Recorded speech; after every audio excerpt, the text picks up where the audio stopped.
وعلى آله وأصحابه أجمعين.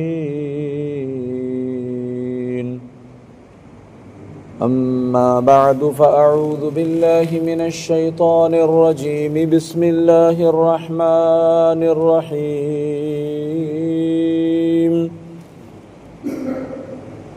قال يا آدم أنبئهم بأسمائهم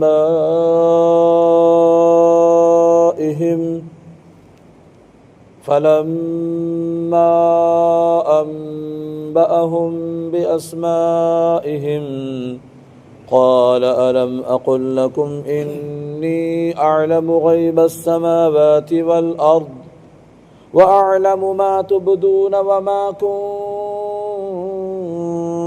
تكتمون.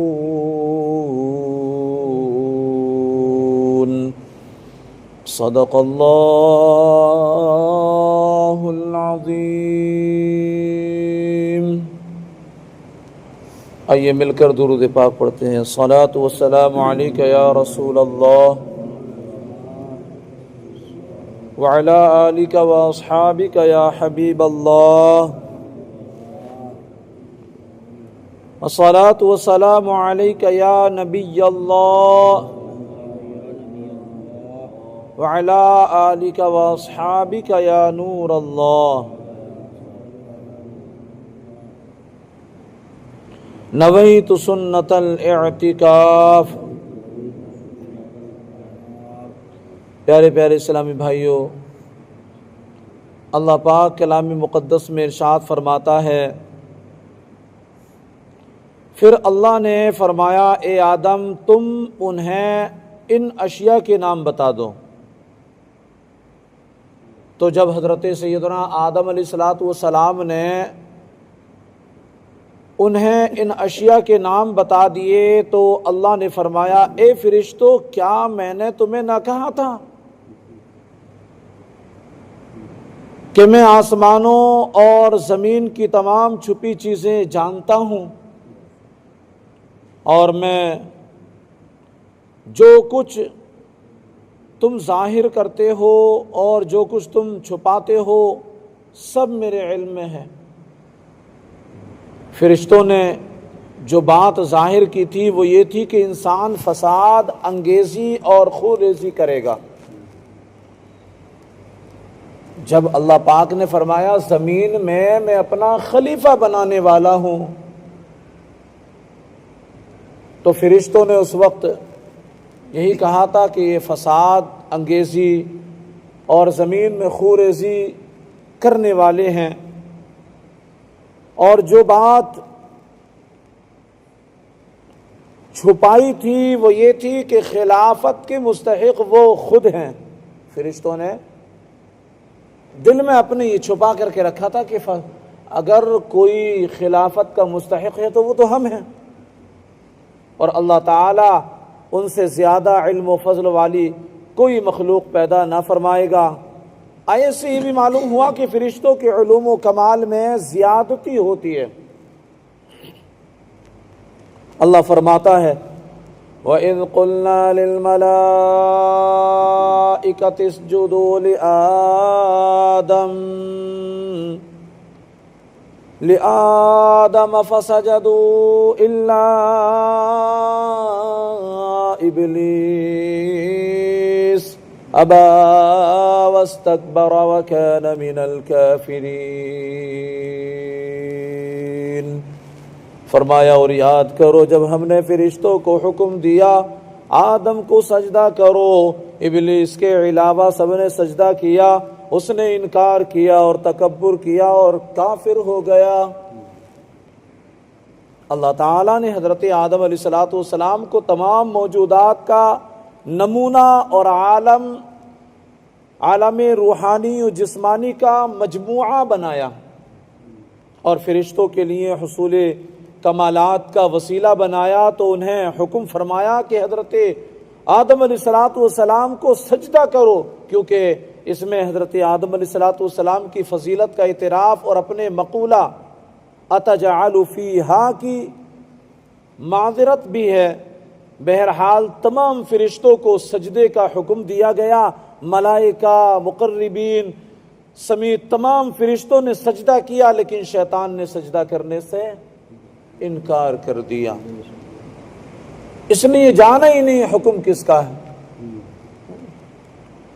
یہ حکمتوں سے عاری رہا اور انکار کر بیٹھا، تکبر کے طور پر یہ سمجھتا رہا کہ وہ حضرت آدم علیہ السلام سے افضل ہے، اور اس جیسی انتہائی عبادت گزار فرشتوں کے استاد اور مقرب بارگاہ الہی کو سجدہ کا حکم دینا حکمت کے خلاف ہے۔ یہ شیطان سمجھتا رہا میں تو بڑا عبادت گزار ہوں، میں تو افضل ہوں اس سے، اللہ نے اسے مٹی سے پیدا کیا، مجھے آگ سے پیدا کیا، لہٰذا میں تو فرشتوں کا استاد ہوں، بڑا مرتبے والا ہوں، بڑا وجاہت والا ہوں، بڑا شان والا ہوں، مجھے سجدے کا حکم دے دیا گیا، یہ تو حکمت کے خلاف ہے۔ یہ سوچنے لگا وہ، اپنے اس باطل عقیدے، حکم الہی سے انکار اور تعظیم نبی سے تکبر کی وجہ سے وہ کافر ہو گیا، اور حضرت آدم علیہ السلام اور ابلیس کا واقعہ قرآن پاک کی 7 صورتوں میں بیان کیا گیا۔ کتنی صورتوں میں؟ 7 صورتوں میں بیان کیا گیا۔ اس آیت میں سجدے کا ذکر ہے، اس مناسبت سے یہاں سجدے سے متعلق چند احکام بیان کیے جاتے ہیں۔ ہم سجدہ کرتے ہیں، نماز میں سجدہ کرتے ہیں، کوئی چیز اگر ہمارے مطابق ہو جائے، ہمیں خوشی حاصل ہو جائے، سجدہ شکر ادا کرتے ہیں۔ آج اگر ہم نہیں کرتے سجدہ شکر، کسی اچھی چیز کو لے کر کے کوئی ہمارے مطابق ہو جائے، خوشی مل جائے، غم دور ہو جائے، تو یہاں پر اس موقع پر سجدہ شکر ادا کرنا چاہیے کہ یہ بہت پرانی عبادت ہے، اور یہ اللہ کا شکر ادا کرنا یہ بہت قدیم طریقے سے چلا آ رہا ہے۔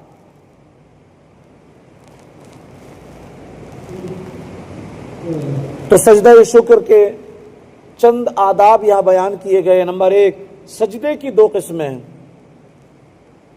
عبادت کا سجدہ،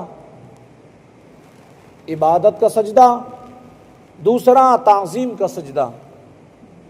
عبادت کا سجدہ کسی کو معبود سمجھ کر کیا جاتا ہے، اور تعظیم کا سجدہ وہ ہوتا ہے جس سے مسجود یعنی جسے سجدہ کیا جائے اس کی تعظیم مقصود ہوتی ہے، عبادت مقصود نہیں ہوتی ہے۔ اچھا، دوسرا یہ قطعی عقیدہ ہے کہ سجدہ عبادت اللہ تعالی کے لیے خاص ہے، کسی اور کے لیے یہ سجدہ عبادت نہیں ہو سکتا۔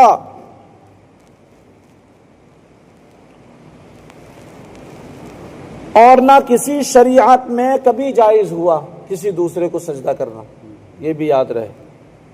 تیسرا یہ کہ فرشتوں نے حضرت آدم علیہ السلام کو تعظیمی سجدہ کیا تھا، اور وہ باقاعدہ پیشانی زمین پر رکھنے کی صورت میں تھا، صرف سر جھکانا نہ تھا۔ اور چوتھی بات یہ کہ تعظیمی سجدہ پہلی شریعتوں میں جائز تھا، ہماری شریعت میں، شریعت محمدی میں یہ تعظیمی سجدہ جائز نہیں ہے، یہ منسوخ کر دیا گیا، اب کسی کے لیے جائز نہیں ہے۔ لہذا کسی پیر یا ولی یا مزار کو تعظیمی سجدہ کرنا حرام ہے، لیکن یہ یاد رہے کہ تعظیمی سجدہ کرنے والوں پر یہ بہتان باندھنا کہ یہ معبود سمجھ کر سجدہ کرتے ہیں، یہ معبود سمجھ کر سجدہ کرتے ہیں، یہ اس تعظیمی سجدے سے بڑا جرم ہے، کیونکہ یہ مسلمانوں کو مشرک و کافر کہنا ہے۔ اعلی حضرت امام عشق و محبت مجدد دین و ملت مولانا شاہ امام احمد رضا خان رحمت اللہ تعالی علیہ نے غیر اللہ کو تعظیمی سجدہ کرنے کے حرام ہونے پر ایک عظیم کتاب لکھی ہے، جس کا نام ہے غیر اللہ کے لیے سجدہ تعظیمی کے حرام ہونے کا بیان۔ یہ کتاب فتاوی رضویہ کی 22ویں جلد میں موجود ہے، اور اس کا مطالعہ کرنا انتہائی مفید بھی ہے۔ اس واقعے سے معلوم ہوا کہ تکبر ایسا خطرناک عمل ہے کہ یہ بعض اوقات بندے کو کفر تک پہنچا دیتا ہے، اس لیے ہر مسلمان کو چاہیے کہ وہ تکبر کرنے سے بچے، تو تکبر کرنے سے بچے۔